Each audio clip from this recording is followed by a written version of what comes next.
Buenas noches, compañeros y compañeras. Mi nombre es Hugo Freyú, soy un economista perteneciente al grupo de compañeros y compañeras que elaboró un documento de debate público llamado Propuestas de Medidas Económicas ante la Emergencia Sanitaria, Económica y Social, que fue publicado por La Diaria, por el medio digital Resistencia y que circuló en distintas redes sociales. Nuestro objetivo era generar un primer puntapié para el debate público, para buscar alternativas ante la situación de emergencia sanitaria, pero sobre todo en su correlato económico y social que se nos viene y que está golpeando de inmensa manera a grandes sectores de la población.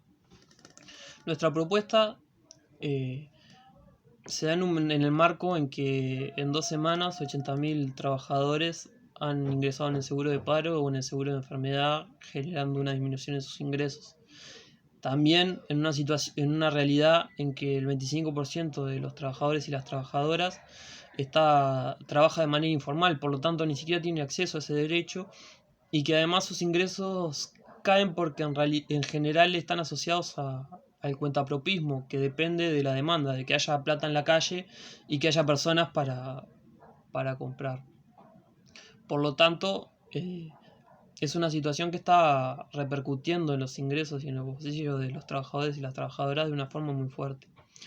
Además, se da en un momento en que en situaciones normales un trabajador o una trabajadora que tiene ingresos salariales, esos ingresos iban a valer cada vez menos por los mecanismos inflacionarios.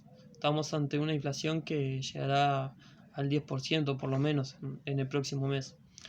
Por lo tanto, se da una combinación entre reducción del ingreso y además reducción del poder de compra de ese ingreso ya disminuido, lo que exacerba la emergencia social a la cual estamos entrando y que no sabemos cuándo va a terminar ni en qué escala va a seguir evolucionando. Las propuestas que generamos tienen dos horizontes temporales. Unas son de urgencia y emergencia ante la situación actual y otras están pensadas ante la prolongación y profundización de la crisis. Hay varios ejes. Existe uno sobre el binomio ingresos y consumo, es decir, sobre los ingresos de las personas y su transformación en consumo y acceso a productos y servicios de bienestar básico. En particular, proponemos generar mecanismos de transferencias, sobre todo pensados a trabajadores y trabajadoras informales que están siendo postergados de los mecanismos de transferencias públicos, tanto seguro de paro como seguro de enfermedad. Proponemos el control de precios y el control de las cantidades consumidas de algunos bienes, sobre todo pensando que el control de precios por sí solo puede generar mecanismos de especulación y acaparamiento de productos básicos que no son deseables. Por lo tanto, estamos proponiendo esa medida con esos recaudos. La moratoria en el pago de las tarifas públicas, en el entendido de que para poder cumplir con las medidas de aislamiento social y poder quedarnos en nuestras casas, es necesario asegurar determinados niveles de bienestar mínimos, y algunos están asociados al acceso a servicios públicos básicos como el acceso a la luz eléctrica, al agua, la conectividad y la comunicación. Por lo tanto, estamos proponiendo la moratoria en el pago de esas tarifas para poder asegurar que todas las personas en este tiempo de emergencia puedan acceder y usufructuar esos servicios. La otra cuestión que proponemos es la moratoria en el pago de alquileres y rentas. Esto tiene que ver tanto con los ingresos de las familias trabajadoras para que puedan rendir un poco más, como también un mecanismo de estímulo a pequeños comerciantes, pequeños empresarios y pequeños productores rurales que su emprendimiento está basado en propiedad ajena, es decir, que tienen que alquilar para poder desarrollar su emprendimiento. Por otro lado, también tenemos el recaudo de que esa medida no afecte personas que solamente viven por el ingreso por alquileres, no a los grandes especuladores y a los grandes propietarios inmobiliarios, sino personas que su ingreso de subsistencia depende del ingreso que viene por algún alquiler. Por otro lado, también estamos proponiendo mecanismos redistributivos para transferir recursos y liquidez desde sectores que no están afectados por esta crisis a sectores que no están operativos. En este sentido, el Estado tiene un gran papel fortaleciendo sus mecanismos de recaudación. En particular, proponemos generar mecanismos de retenciones a la exportación de productos sin procesar, grano de soja, carne, celulosa, que se han visto beneficiados en estos últimos meses por la devaluación que hubo. Hay que acordarse que una devaluación afecta diferente a las personas. La mayoría de nosotros que tenemos ingresos en pesos y consumimos en pesos, nos afecta trasladándose el precio del dólar al precio de los productos básicos y generando mecanismos inflacionarios, haciéndonos perder poder de compra de nuestro salario. Quienes reciben ingresos en dólares, la devaluación hace que por cada dólar puedan cambiarlo por más pesos, o sea, se puedan enriquecer más localmente.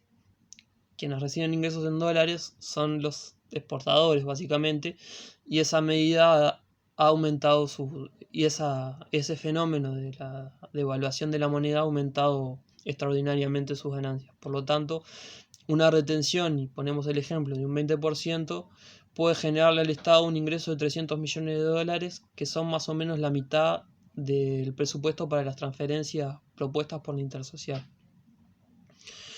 Otros mecanismos que nosotros proponemos es haciendo uso de los impuestos directos, es decir, a las personas y a las empresas. A las personas proponemos aumentar las alícuotas temporariamente del IRPF, sobre todo a los ingresos más altos, es decir, tasar más los ingresos más altos de las personas y tasar más los ingresos más altos del capital. Además, un aumento en las alícuotas del impuesto a la renta de las actividades empresariales, que es un impuesto a las ganancias, sobre todo pensando en los sectores que no están golpeados por la crisis y que además están siendo beneficiados, como las grandes cadenas del comercio minorista, que han tenido un crecimiento de sus ventas en estas semanas, producto de el acto reflejo de las personas ante medidas de aislamiento de querer comprar y abastecerse lo más posible. En último lugar, también proponemos el tope salarial para funcionarios y funcionarias gerenciales y cargo de confianza en la órbita pública. Todavía no se ha generado la conferencia de prensa del gobierno, pero es una medida que se va a anunciar en el día de hoy. Nosotros lo que proponemos es que sea a todo nivel del Estado, incluyendo las intendencias departamentales, cosas que estarían quedando afuera para no alterar el capital político del Partido Nacional en el interior. En otro lugar también proponemos generar transferencias al Sistema Nacional de Cuidado, pensando sobre todo en las familias de las personas, fundamentalmente mujeres vinculadas a la órbita de la salud, que están trabajando muy intensamente en estos días, exponiéndose a riesgo de contagio por cuidarnos ante esta situación, están cargadas de estrés, etcétera, y eso se traslada también adentro de sus casas, en sus familias, y estamos proponiendo medidas para poder generar mecanismos de cuidado para su familia. Por otro lado, ante la prolongación de la crisis, proponemos que se tome el nivel de divisas como un asunto de interés nacional. Por eso proponemos controles en el uso y acceso a las divisas. Esto tiene que ver con asegurar la capacidad de abastecimiento por parte del país de bienes y servicios que nosotros no producimos, particularmente los vinculados a la salud, por ejemplo, respiradores. Además, ayudaría a controlar el precio de la moneda y aseguraría a bienes y servicios de producción que se producen externamente, pero que no están referidos a la salud, sino a alimentos, productos de higiene, etc. En esas medidas proponemos controlar la fuga de capitales, etcétera, para poder asegurar el nivel de divisas, en particular dólares. Y en último lugar, colocamos la necesidad de generar un comité social de emergencia que sea capaz de... Comité social de emergencia económica y sanitaria que sea capaz de colocar a distintos actores para ver cómo gestionar esta crisis de la mejor manera, colocando los intereses de las grandes mayorías para la elaboración de propuestas que puedan ayudar a paliar esta crisis. En último lugar, estas medidas hay que seguir estudiando su impacto y su articulación coherente.